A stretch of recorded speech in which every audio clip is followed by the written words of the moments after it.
Hi there. It's been a while.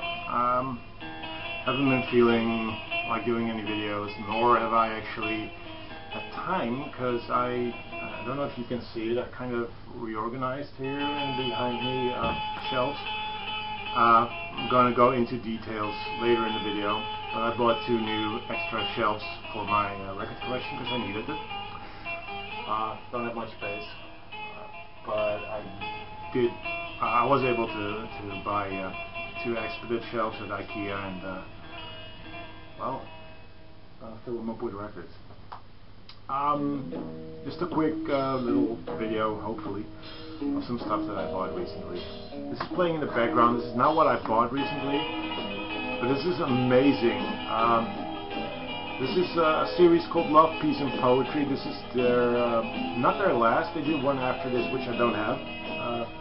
But they take psychedelic music from all over the world and put them in compilations. This is their Turkish psychedelic music, and it's my favorite of the series. This is just amazing.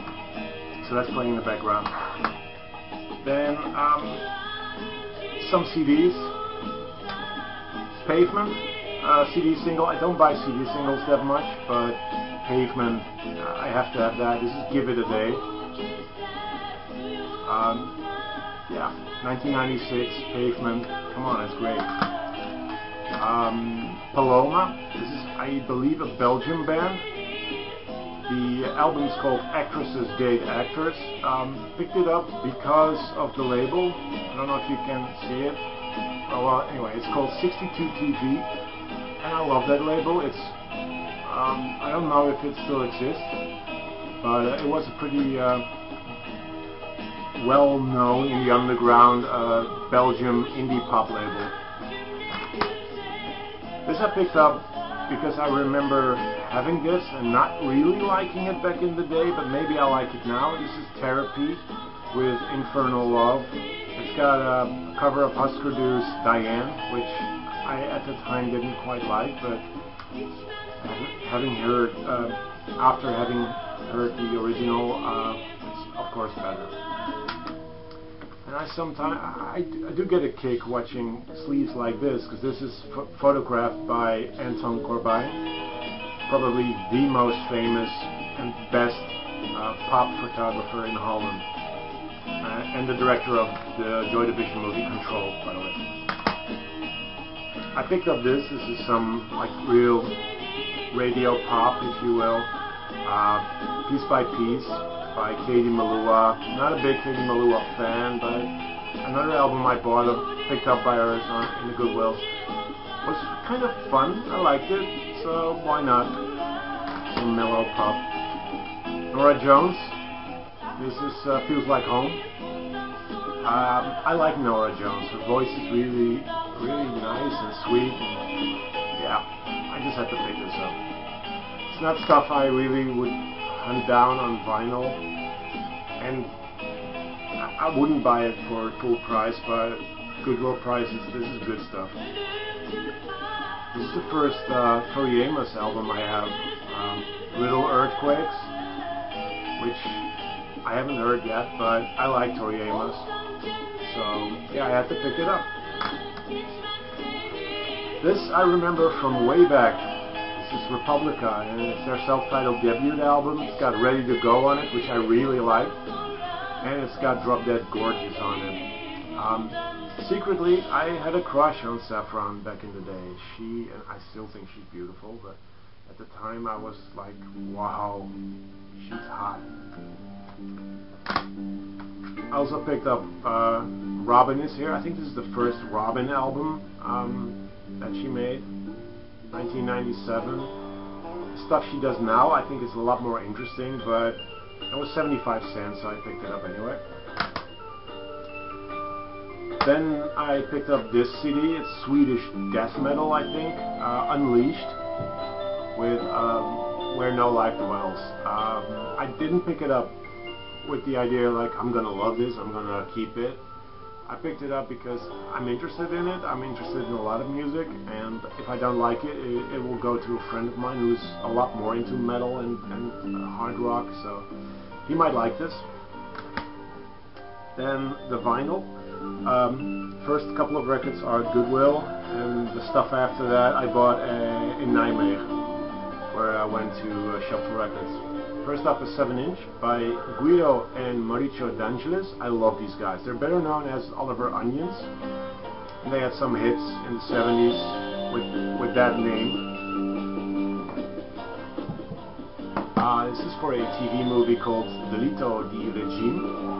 And I haven't really heard the 7-inch yet, but their sound is quite, you know, they have a sound that's recognizable, and I like that sound, so I'm sure this is going to be good. In the same vein as the Unleashed album, except this is not death metal, but it's hair metal, I think, glam metal, Metal Lady, Hungarian metal, once more. Not too long ago I picked up a couple of albums by another Hungarian metal band, and I gave them to the metal friend of mine. And I picked this up already with the idea that this is going to him. I listened to it, and it's mediocre hair metal with very bad vocals. But I mean, look at that. It's got a hot woman on the cover, so it's always good. The next are stuff that I will keep, by the way. Station to Station, David Bowie.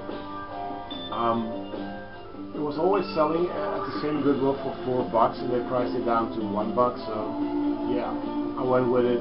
I know why it's $1 now, because the quality ain't that good. And the sleeve is torn. The vinyl skips a little. Oh well. I'm happy with it anyway. And the last Goodwill record I found, Rick Wakeman's Criminal record.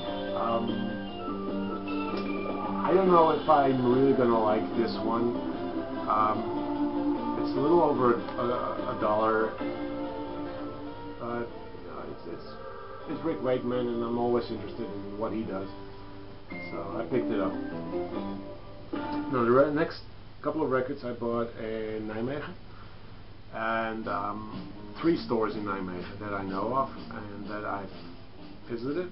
First one is one store called Vinyl Archief, or better known as the Vinyl Archive for you non-Dutch speaking folks. Pretty huge store. They have a lot of stuff. They had a lot of stuff I really wanted, but that was priced way too high, because they have a lot of original krautrock albums and stuff like that. Anyway, I picked up the following 2 records only. First up, Frank Black and the Catholics, self-titled album. This is, I think, the first band he started after he went solo, and it's not really comparable to what the Pixies did, but it is comparable to what Frank Black did as a solo artist. If you like that, you're gonna love this. It's a lot more like rock-based music. Then I also picked up this double album, Karate. It's $5.95. It's a live album on Southern Records, released in 2007, recorded in Belgium, and basically, as you can see, it's a gatefold. Basically, it's the album they released as a tribute to their fans, maybe. They quit in 2005, and between 1993 and 2005, they recorded over 600, maybe less than 700 concerts. And one of the concerts is this one. This is concert number 595. And this is their later period, so it's a lot more jazzy, kind of indie rock. I like their earlier stuff better, but this is pretty damn good. Solid music, great sound. If you like karate, pick it up. If you want to start, you know, discovering karate, don't pick this up, but start with their first album. At least I advise that. Then I went to Senor Hernandez, which is a comic book store, but also a store that's sort of linked with Roadburn Records. The guy, no, not Roadburn Records, Burning World Records, who organized the Roadburn Festival in Holland, the doom metal, sludge metal festival. They have a store there as well, and I picked up some stuff there. First off, the Akron family with BMBZ in those like brackets, those pointy brackets, I don't know how you call them. It's a double album of remixes of their latest album that they released earlier this year. Apparently it's a Record Store Day exclusive, I don't know, but compared to that album, this is pure experimental stuff. It's really, really experimental, lots of feedback, noises, glitches, I don't know, drones. Think more like that than like weirder folk music that they normally do. Anyway, I'm really happy that I have this. I'm going to try and pick up more Akron family because I really love those guys. The following two albums were $8 each, so I picked them up. I had to pick them up. The Fall, Dragnet. This is their, I think, second album, and it's The Fall. It's Marty Smith doing what he does best, just being a whining person, just mumbling, kind of, not singing. They are slowly becoming my favorite post-punk band. Amazing band, just love The Fall. They also had this album by The Fall, Grotesque, which was originally their first album on Rough Trade Records. This is these both are re-releases from 2002 on Turning Point Records. Not the best, probably. I don't know. It looks like it's 180 grams, but I could be wrong. Anyway, this is the better of the two. I like this a lot better, but The Fall is always good. There's no album I've heard so far of The Fall that is bad. This is good stuff. Then there's a record store called The Wahals. I don't know how to translate that. It's a little hidden. It's in a corner somewhere. You have to really know where the store is, otherwise you probably won't find it. And they have a pretty decent selection of secondhand and new vinyl. This is something that I bought secondhand. Kevin Ayers. Whatever She Brings We Sing. It's his 1972 LP. It's a gatefold, and it's Kevin Ayers. M.G. Foster told me that if I like this and if I like Soft Machine, I should really get into Robert Wyatt. Because I told him that I don't own anything by Robert Wyatt, and therefore I can't join his competition. I can guess like what he might like, because he's got a competition, by the way. But I just can't do that. I will, however, if I find Robert Wyatt stuff, I will pick it up, because I hear a lot of good stuff about it. Anyway, this is really, really good. If you kind of know Joys of a Toy, his debut album, pretty similar to that, except it's a lot more, it's a little more experimental, a little more out there. I mean, the cover is just amazing. Look at it, all those little babies coming from eggs. This is wonderful. A lot of people on here are people you might know. Robert Wyatt's on it, from Soft Machine. A lot of other people from Soft Machine are on it, but also Mike Oldfield is on here as well. Good stuff. Then something I picked up based on the sleeve, and the record store owner said that I made a good I bought a good record there. It's Cro-Magnon, Cave Rock, it's called, I think. Originally released on ESP, and it reminds me of bands like The Fugs and The Gods, who are also on ESP. But they have a certain element that's more like Neanderthal rock, if you will. I like it a lot. It's very out there, and it's very weird, and it's very freaky, and you got to be in the right state of mind. It's not really psychedelic, although it has moments of psychedelia, but it's more tribal, more, I don't know, the guy sings like he's in some kind of black metal band. He's got this high-pitched kind of groaning voice, The music is stomping. It's weird. You gotta hear it to believe it. But it's worth checking out. This is a reissue on Jackpot Records. And I mean, this screamed to me, buy me, get me. And I bought it. I'm a sucker for these things. The last album I bought there, it's The Visible Sign of the Invisible Order by Master Musicians of Bukake. I really love these guys, but it's not a band that you can easily put on and listen to. You have to be in the right state of mind, and that is more of a transcendental state of mind, a spiritual state of mind, because that's what the music is. It's really spiritual. This album, they still really have like the Middle East, no, not the Middle Eastern, the Southeast Asia kind of feel, like Buddhist music.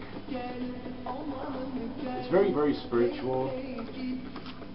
It's a double album gatefold, 180 gram vinyl, beautiful sleeves, got an Obi strip. I'm not going to take it out, it's not colored vinyl or anything. It's got members of Earth in it, but don't expect Earth or Earth type music. It's not drone metal, it's I don't know what you could call it. It's really something original.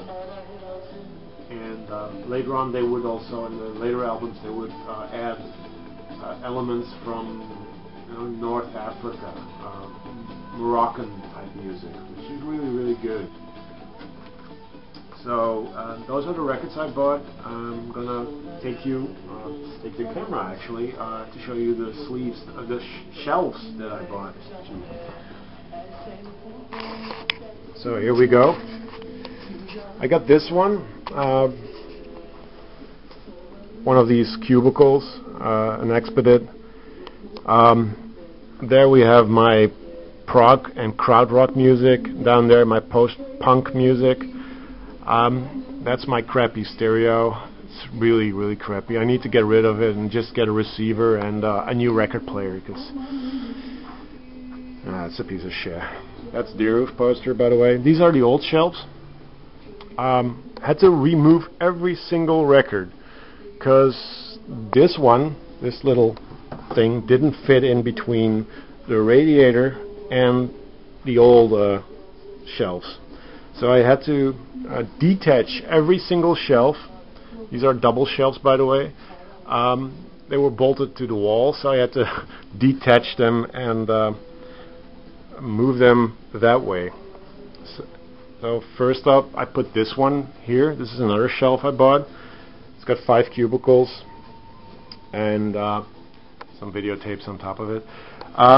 So I put that together, moved it to this little strip so that it, is not over the strip, and I moved every single shelf up to the new shelf, and then I was able to put the little cubicle in its place. So I can go on a little. I have like more space now,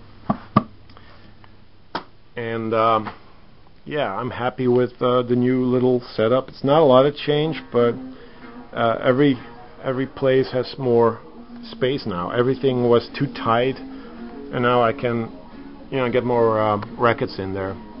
Also, up there are my 7 inches, by the way. This is mostly 60s and soundtracks, 70s, 80s, indie rock, indie pop, another indie pop thing, and some hip hop and dance. So that's my little video. Hope you guys enjoyed it. I will be doing a little more videos this week. It's my last week of holidays, so well, I'm watching all of your videos, by the way, but this took just a little too much time, get the shelves, put them together, and shove everything away. So have a good one. Bye bye.